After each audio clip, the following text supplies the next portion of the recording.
dari pagi sampai sore Pak Haji Guntur nggak tenang, hujan terus. Begitu Isya berhenti. Alhamdulillah, ini menunjukkan mudah-mudahan acara ini diberkahi oleh Allah Subhanahu wa Ta'ala. Amin. Pada hadirin sekalian, bapak-bapak, ibu-ibu, bu, mau dengar ceramah nggak? Ini nggak di TV, nggak di TV malam ini. Kita langsung. Biasanya Kiai di TV One di Damai Indonesiaku. Kemudian biasanya kita nyebrang ke Masjid Darussalam. Sekarang beliau ada di sini. Ajib nggak? Mantap. Alhamdulillah. B. Kita minta Moizotul Hasanahnya B. Ustadz dari Betawi, dari Klender, jauh-jauh datang kemari. Insya Allah kita dengarkan Moizotul Hasanahnya, menjadikan penyemangat kita untuk terus istiqomah menghadiri majelis-majelis ilmu, dan mudah-mudahan beliau selalu dalam lindungan Allah Subhanahu wa Ta'ala. Kepada guru kami tercinta Kiai Sarif Madnaji Al-Hafidz, kami persilahkan dengan segala hormat. Sallu ala Nabi Muhammad, sallu ala Nabi Muhammad, sallu ala Nabi Muhammad. Bismillahirrahmanirrahim. Assalamualaikum warahmatullahi wabarakatuh. Alhamdulillahi rabbil alamin, wa bihi nasta'in. Allahumma shalli wa sallim wa barik wa azim wa syarif wa karim ala sayyidina wa maulana Muhammadin wa ala alihi wa sahbihi ajma'in. Amma ba'du, faqad qala Allah ta'ala fil Qur'anil Karim. A'udzu billahi minasy syaithanir rajim. Innal ladzina amanu wa 'amilus shalihati sayaj'alu lahumur rahmanu wudda. Fa innama yassarnahu bilisanika litubashshira bihil muttaqin. Litubashshira bihil muttaqina wa tudhira bihi qauman ludda. Shadaqallahul azim. Ayyuhal jam'ul karim, para pengharap ampunan dan keridhaan dari Allah Subhanahu wa Ta'ala, yang saya yakinkan seperti apa yang disampaikan tadi oleh Ustaz Ahmad, bahwa majlis ini kelewat mulia. Tidak ada kita yang bangun dari tempat ini kecuali kita punya dosa kudu rontok semuanya. Tidak ada kita bangun dari tempat ini kecuali hajat kita dijabah oleh Allah. Nanti kita ngaji dalam waktu singkat, dan ini butuh untuk diyakinkan. Apalagi pilihan namanya bukan majlis zikir, majlis istighosah. Tidaklah mungkin mereka menengadah minta tolong kepada Dia yang Maha Gagah kecuali hilang segala susah. Namun sebelumnya izinkan saya menyampaikan penghormatan buat tuan-tuan guru kita, Al-Mukarram wal Muhtaram, Akhi fillah Al-Ustadz Salman Faris, Abah Kiai Arfat Saleh, serta para Dewan Asatidz Mudzakarah Ihya. Terkhusus Al-Mukarram Ad-Da'i ilallah, guru kita yang baru menyampaikan mutiara-mutiara dengan susunan kalimat yang dipadukan antara bahasa Arab dan bahasa Indonesia yang begitu indah, menunjukkan ketajaman dari beliau dalam menganalisa sebuah majlis. Al-Mukarram Akhi fillah Al-Ustaz Haji Ahmad Asy'ari, saya paling tidak malam ini dua hal yang membuat saya terkesima oleh beliau. Pertama adalah ketika beliau berusaha menjalankan sunnah dari baginda Rasulullah. Beliau punya pakaian sarung itu senada selaras sampai sorbannya. Saya lihat bahkan jam tangannya sama bajunya. Saking ingin menunjukkan innallaha jamil yuhibbul jamal. Mudah-mudahan Allah tinggikan derajat beliau. Amin. Yang kedua, akan saya jadikan pintu masuk dalam ceramah nanti. Dan izinkan saya juga menyampaikan penghormatan buat Akhifillah Ustadz Ibnu Zainuddin yang begitu sabar terus mengajak kita semua untuk menuju Allah. Fafirru ilallah inni lakum minhu nadhirun mubin. Begitu perintahnya dalam Al-Quran.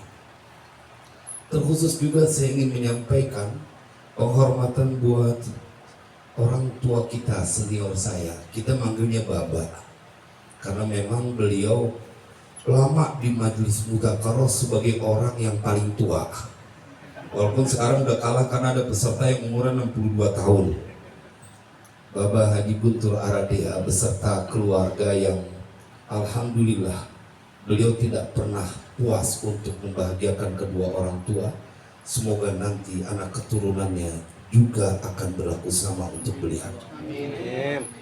Jemaah sekalian berbahagia, saya rada penasaran dengan mukaddimah dari Ustadz Ahmad Asy'ari.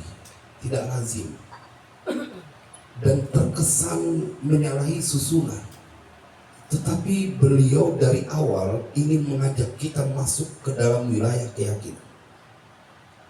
Ketika beliau membuka dengan hamdalah, Alhamdulillahirrahmanirrahim. Kan kalau kita baca Bismillah, imam baca begitu, Bismillahirrahmanirrahim, ditendang sama makmum, ditendang Rahmanirrahim. Tapi beliau memilihkan kalimat ini, ya tadi Ustaz Ahmad, Alhamdulillahirrahmanirrahim. Bila kita kemudian mengulik apa asrar dari kalimat Ar-Rahim dan Ar-Rahman dalam berbagai kitab tafsir, dalam berbagai kitab yang diajarkan di pondok-pondok pesantren, maka kita akan tahu betapa beliau ingin menggiring majelis ini sampai pada sebuah level keyakinan yang kau tidak akan pernah tergoyahkan. Shallu ala Nabi. Kata Ar-Rahim dalam berbagai kitab tafsir ini menunjukkan tentang kekhususan buat mereka Jam'iyah Nahdiyin yang ada di sini, orang-orang yang hadir di sini. Kata Ar-Rahim, kekhususan buat mereka yang demen dzikir, kekhususan buat mereka yang birrul walidain. Kata Ar-Rahim adalah kekhususan kasih sayang Allah yang diberikan buat orang-orang yang rela berlama-lama menyebut dan mengucapkan kalimat-kalimat thayyibah. Begitu dalam tafsirnya disebut rahmatul khusus. Kalau Ar-Rahman, rahmatul umum, dia terjadi pada semua orang, bahkan yang tidak menyembah Allah mendapatkan sifat dari Ar-Rahman, karena Allah memberikan rizki kepada semua makhluknya. Ente ikut istighosah, ente kagak ikut istighosah, ente sholat, ente kagak sholat, Allah punya sifat Ar-Rahman, dijamin ente punya rezeki. Beliau pilihkan kata Ar-Rahim, seakan beliau ingin titip pesan. Saya begitu dengar, wah dahsyatnya Ustaz Ahmad ketika mengemas mukaddimah tausiah beliau dalam sebuah keyakinan level tinggi. Ente yang hadir di sini seakan beliau ingin berpesan, bukan cuma urusan dunia. Ketika beliau memilihkan Ar-Rahim dari Ar-Rahman, maka beliau ingin berpesan, ente mah disebut sebagai para penghuni surga.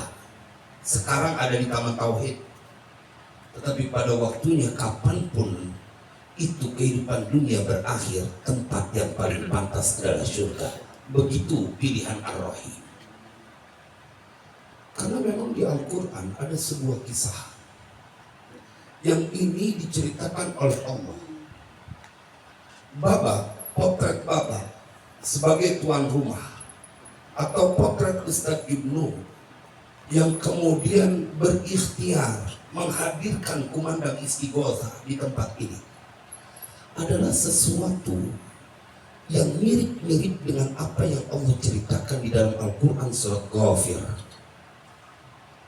Jemaah, Allah bercerita ada seorang lelaki yang dia berani melawan arus. saat banyak orang tidak percaya dengan ketauhidan, dengan Nabi Musa sebagai utusan, dia menyelinap dari bagian anggota keluarga yang menyembunyikan keyakinan, dan pada waktunya dikemukakan, padahal mendapatkan tantangan dan ancaman yang begitu dahsyat. Dan boleh jadi ini majelis istighosah di perumahan Limus ini, terutama di blok ini pertama kali sepanjang ini ada. Boleh jadi begitu ya.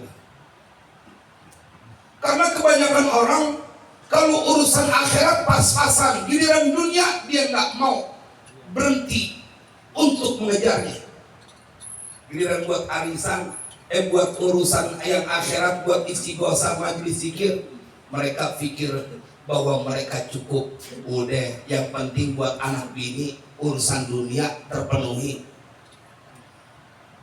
Buat sesuatu yang kelewat kecil mereka begitu perhatikan, tetapi sesuatu yang besar mereka abaikan. Apa yang Allah ceritakan tentang seorang laki-laki